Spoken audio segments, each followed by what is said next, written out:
My name is James Burnside.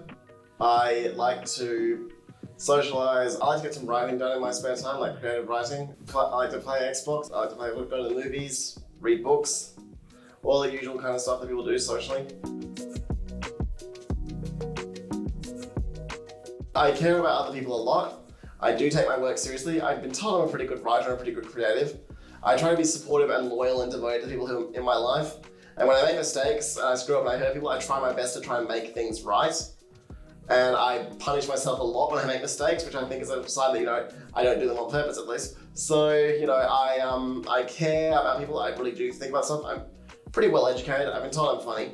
I can't verify if that's true or not. When you're a massive introvert or you have, poor social skills because of your condition, it's not like you can really easily unlearn those impulses and kind of play normal.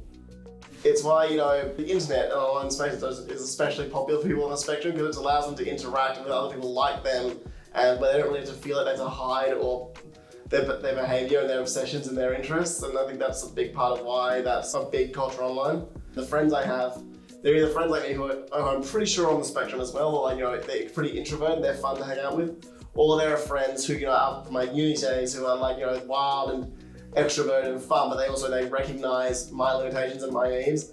So yeah, it's a fun supportive dynamic. That's why you need supportive friendships who actually are where you are allowed to feel vulnerable, where you are allowed to care about stuff. I've had quite an interesting journey, quite a lot of interesting things I've experienced, gone to travel internationally, seen the world, gone to college parties, met different archetypes of people I wouldn't normally hang out with. It's just, it's the same as any person growing. Everyone deals with their own issues their own way. High school can be absolute hell, but the important thing is high school ends. And if you didn't have a good time in high school, the good news is you never have to interact with any of those people ever again. So there are still some people from high school I still hang out with and talk to. They are the ones I've chosen to continue to hang out with. I hate to break it to you, but not every person who's autistic is like a Alan Turing style mathematical genius, and it's really weird that everyone assumes that I am. While it's easy to say, treat them like you would anyone else, that is true, you also can't ignore those. You can't ignore that. For instance, right now in this office, I'm really glad we still have one working elevator, because even though I could walk down the stairs, it would be exhausting. My fat ass going down the stairs would be tiring, but I can do it. People can mean well, but it can still kind of feel, condescending. Well, when it comes to seeking employment, it took 4 years between jobs before I actually got another job again. I think partly that might be discrimination. I think mostly it's because the job market in Perth was absolute hell during that time period, and still kind of is. But yeah, the big thing was I noticed that whenever they ask are you disabled, I always pause do I mention the autism and the ADHD, because that is technically correct, but also do they mean disabled and that can't walk or that kind of thing. And I have found I can't ever confirm this, of course, but I'm always a little bit suspicious that maybe that's why I didn't get those jobs before, because I wouldn't put down autistic and I didn't know how to handle that, and I'm no better off or worse off than anyone else in a lot of ways. I just have a few things that you need to consider and understand when you're working with me, and I need to maybe be a little bit more patient with me and be more understanding.